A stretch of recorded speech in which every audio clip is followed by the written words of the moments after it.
இன்றைக்கி நம்ம பார்க்க போகிறது மட்டன் குழம்பு. அதுக்கு தேவையான பொருள் என்னென்னு பார்க்கலாம். 1/4 கிலோ மட்டன் வாங்கி க்ளீன் பண்ணி வச்சுருக்கிறேன். அதுக்கப்புறமா 2 வெங்காயம் கட் பண்ணி வச்சுருக்கிறேன். ஒரு தக்காளி கட் பண்ணி வச்சுருக்கிறேன். அப்புறம் தனியாத்தூள் 2.5 ஸ்பூன், மிளகாத்தூள் ஒரு 3 ஸ்பூன் போட்டுக்கலாம். மஞ்சள் பொடி, இஞ்சி பூண்டு பேஸ்ட்டு, அப்புறம் கொத்தமல்லி. தாளிக்கிறதுக்கு பட்டை, கிராம்பு, ஏலக்காய். அரைக்கிறதுக்கு அதாவது உங்களுக்கு குழம்புக்கு ஏற்ற மாதிரி தேங்காய் எடுத்துக்கலாம். நான் ஒரு 2 துண்டு தேங்காய் எடுத்துருக்கிறேன். 1/2 ஸ்பூன் சோம்பு, 1/2 ஸ்பூன் கசகசா எடுத்துருக்கிறேன். அதுக்கப்புறமா கொஞ்சம் கரம் மசாலா, அப்புறம் ஆயில் தேவையான அளவு, உப்பு தேவையான அளவு. இப்போ இதை நம்ம குக்கரில் தான் பண்ண போகிறோம்.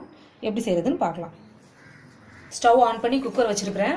குக்கர் சூடாயிடுச்சு. இப்போ இதில் ஆயில் ஊற்றிடலாம்.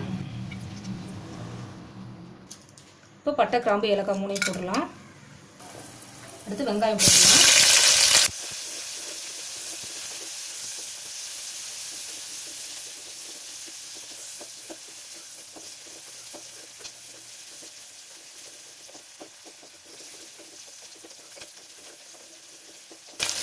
வெங்காயம் கொஞ்சம் ஃப்ரை ஆகட்டும். இப்போ 1 ஸ்பூன் இஞ்சி பூண்டு பேஸ்ட் போட்டுடலாம்.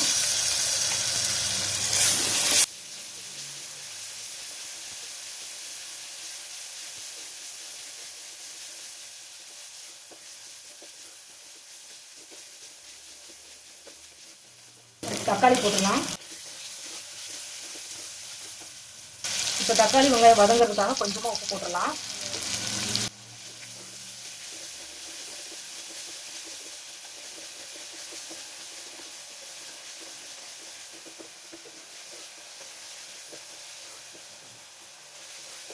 இப்போ மட்டன் எடுத்து இதில் போட்டுடலாம்.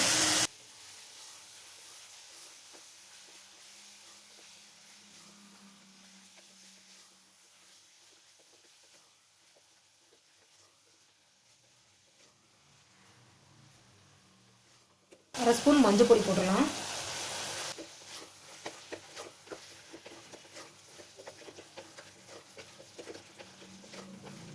இப்போ மட்டனை நல்லா வதக்கியாச்சு. அடுத்து மசாலா போட்டுடலாம். நான் 2.5 ஸ்பூன் மிளகாத்தூள் போட்டிருக்கிறேன்.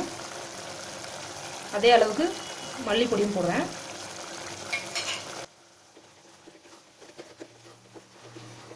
இப்போ இன்னும் கொஞ்சம் உப்பு போட்டுடலாம். இப்போ இந்த மட்டன் வேகிறதுக்கு தேவையான தண்ணியை ஊற்றிடலாம்.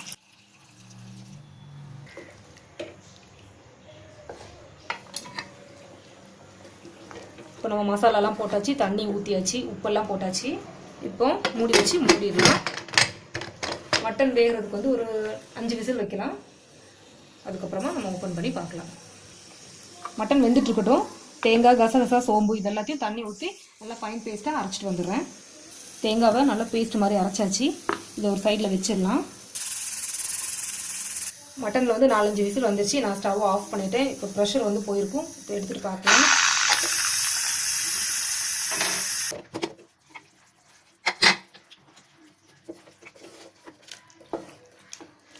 மட்டன் நல்லா வெந்துருச்சு.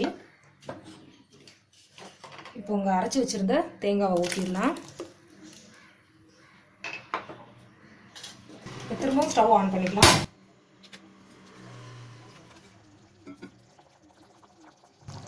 இன்னும் கொஞ்சம் தண்ணி ஊற்றிடலாம்.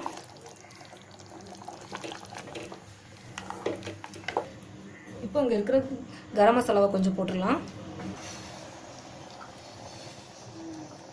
இப்போ கொத்தமல்லி இலை போட்டுடலாம். தேங்காய் போட்டு கொஞ்ச நேரம் குழம்பு நல்லா கொதிச்சதுக்கு அப்புறமா நம்ம இறக்கி வச்சிடலாம். உப்பு செக் பண்ணிக்கோங்க. உப்பு கொஞ்சம் கம்மியாக இருக்குது, நான் போடுறேன்.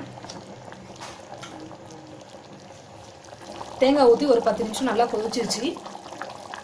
இப்போ ஸ்டவ் ஆஃப் பண்ணிடலாம். இப்போ நான் இதை வேறு பாத்திரத்துக்கு மாற்றிடுறேன். மட்டன் குழம்பு ரெடி ஆயிடுச்சு. நான் ஏற்கனவே ஒரு மட்டன் குழம்பு செஞ்சு போட்டிருக்கிறேன். அது வேறு மெத்தட், இது வேறு மெத்தட். நீங்கள் இதே மாதிரி செஞ்சு சாப்பிட்டுட்டு உங்களோட கமெண்ட்ஸை சொல்லுங்கள். சிம்பிளாக சூப்பரான மட்டன் குழம்பு ரெடி ஆயிடுச்சு. இன்றைக்கி எங்கள் வீட்டில் பிரேக்ஃபாஸ்ட்டு இடியாப்பம் ப்ளஸ் மட்டன் குழம்பு தான். நாங்கள் இதை சாப்பிட போகிறோம். நீங்களும் இதே மாதிரி செஞ்சு சாப்பிட்டுட்டு உங்களோட கமெண்ட்ஸை சொல்லுங்கள். தேங்க்யூ.